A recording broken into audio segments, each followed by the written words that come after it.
Hello again, my loyal followers. Your favorite horror movie fan is back with another film guaranteed to make you want to burn your own eyes out after seeing it.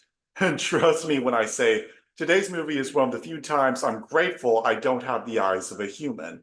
So without further ado, let's dive into the hottest new body horror film everyone's talking about right now, The Substance. Demi Moore plays actress and aerobics star Elizabeth Sparkle. She gets booked off her show by her jackass misogynistic boss, played by Dennis Quaid, as the studio behind her show wants to hire a much younger star to replace her. Feeling rejected by the Hollywood industry because of her age, Elizabeth decides to take a chance on a serum known as, you guessed it, the substance. Once she injects herself with the serum, her body gives birth to a younger version of herself named Sue, played by Margaret Qualley. From that point on, one has to go to sleep and wake the other up every 7 days, or else pay the price. Things seem to go all right at first, but once her younger self starts to grow in popularity, she starts to ignore the rules, leading to some monstrous results for the two of them that ultimately lead to one hell of a sick climax. Body horror is probably one of my favorite subgenres in the horror film industry because it's the perfect reason to focus on going all out on the design of whatever the monster is in the movie. And it's so thrillingly exciting to see how far a movie can go in terms of how gross or cool it can make the effects.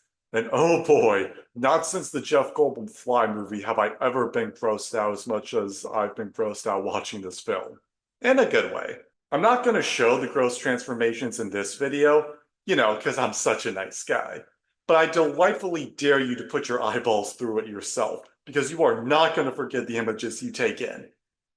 Do with that what you will. Another big reason this film stands out so much as of late, and why it's gained such attention and big wins at award ceremonies this year, is its commentary on the misogyny in Hollywood and how brutally it spotlights it as a sexist cesspool. Even though it's our body swapping main characters going through the shape-shifting, it seems their boss and the entertainment climate are the real monsters in this horror flick. Now, in my Warm Bodies review, I mentioned I didn't like how The Substance was nominated in the comedy or musical category of the Golden Globes Awards this year. And while I stand by my opinion, this film does have its fair share of humor. Elizabeth's dive into madness throughout the film over her war with Sue gets a laugh every once in a while. And Dennis Quaid's character is fun to hate, even though he does represent a lot of what's wrong with Hollywood. Now, since I didn't see a lot of cell phones or much of modern technology in the film, I doubt it's set in this era of Hollywood, and it didn't seem to give a lot of clues as to when it's set. But I think this works for two reasons. One, it can be the film's intentional or unintentional way of saying the objectification and discrimination against women in the entertainment business is something not distinct to a certain time era and still exists into now. And second, it kind of represents the story as more of a dark fairy tale, the same way we didn't need to know what time a story, say, I don't know, Cinderella took place in. Because what mattered was what it was trying to get across.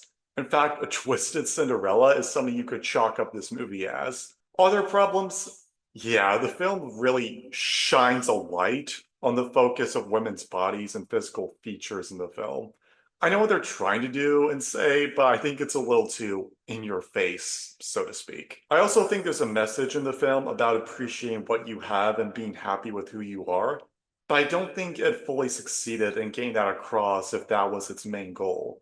Because in Hollywood and in many parts of the world, it is very judgmental and objectifying of women, and I don't think the message of loving oneself may resonate because many women don't feel like it matters if not everyone else feels the same way they do. You can love yourself but still get treated unfairly because the world is still an unfair and cruel place. But in the film's defense, it was the misogynistic environment Elizabeth lived in that drove her to rolling the dice on the substance and suffering for it. So if you took from this film that society that makes people feel unworthy, maybe the film succeeded after all. In terms of painting Hollywood as an industry that destroys women's self-esteem and image. And for the record, I'm proud to say I'm doing my part to enforce equality in the world. Because when I eat souls, I don't discriminate based on gender or age. Overall, I'll give this film 9 cat lives, a monstrously mind-scarring movie about a star with the luck of a black cat. While I have some slight disagreements over its performance at the Golden Globes, I'm glad for this movie and the horror genre that got an Oscar nod this year, and I wish it luck at Sunday's ceremony. So that's my review of The Substance. Did you agree or disagree? Leave your thoughts in the comments section below, slay that subscribe button, and let me know what you think my next movie review should be. I'll be off next week, but in the meantime, have a terrifyingly terrific day.